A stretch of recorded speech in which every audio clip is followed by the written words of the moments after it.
now let's look at climate change. So what evidence do we have for climate change? Well, everything that we've seen has shown that Earth has warmed since the late 1800s, and most of this has occurred since our 1970s. Lots of warm years since 1981, and then 10 of the warmest years in the past several years. So 2000s witnessed a solar output decline. So we had an unusually deep solar minimum, but the surface temperature continues to increase. So we do see evidence of this. Our temperature is definitely increasing. So lots of problems, lots and lots of problems. So with climate warming, we're going to start seeing more mosquitoes, and in areas that are prone to malaria, that's going to be a problem there.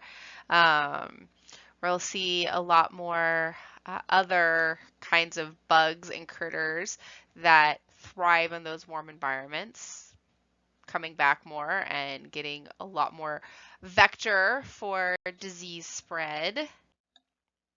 Okay. Our oceans have absorbed a lot of this increased heat. So water has what we call a very high specific heat capacity. It does take a lot of energy to raise water by 1 degree.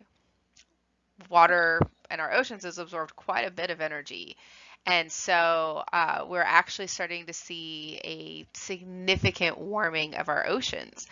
We're also seeing carbon dioxide content in our oceans increasing as well. And so that messes with the acidity of our ocean, because there's reactions that happen with carbon dioxide that do produce acidity. Okay.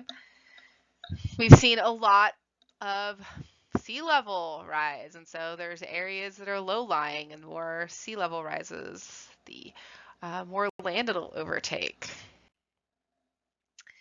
So our Antarctic and Greenland ice sheets, those have decreased in mass. And so we've had lots of studies showing how those have shrunk. And so we're starting to melt our, ice, and that's contributing to our sea level rise and also contributing to that overall warming there. And we're seeing glaciers receding. So Glacier National Park, all but 37 of the glaciers have melted since 1850. There used to be 150. That's a lot of ice melting.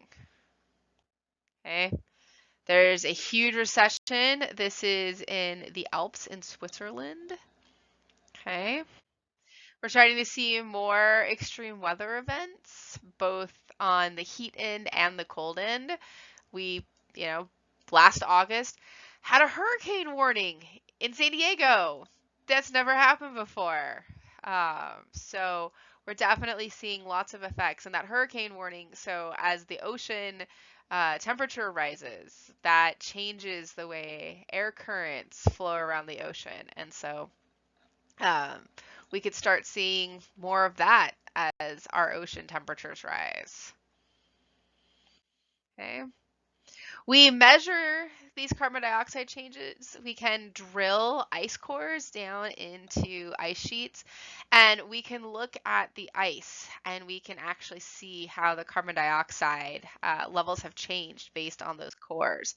And so you look at those air bubbles, and we can get a direct measurement of what the atmosphere was composed of in past centuries, because as it freezes in those layers. And so we get a lot of really good information out of those layers. And so we do have solid information, solid evidence that our carbon dioxide levels have definitely risen in recent years.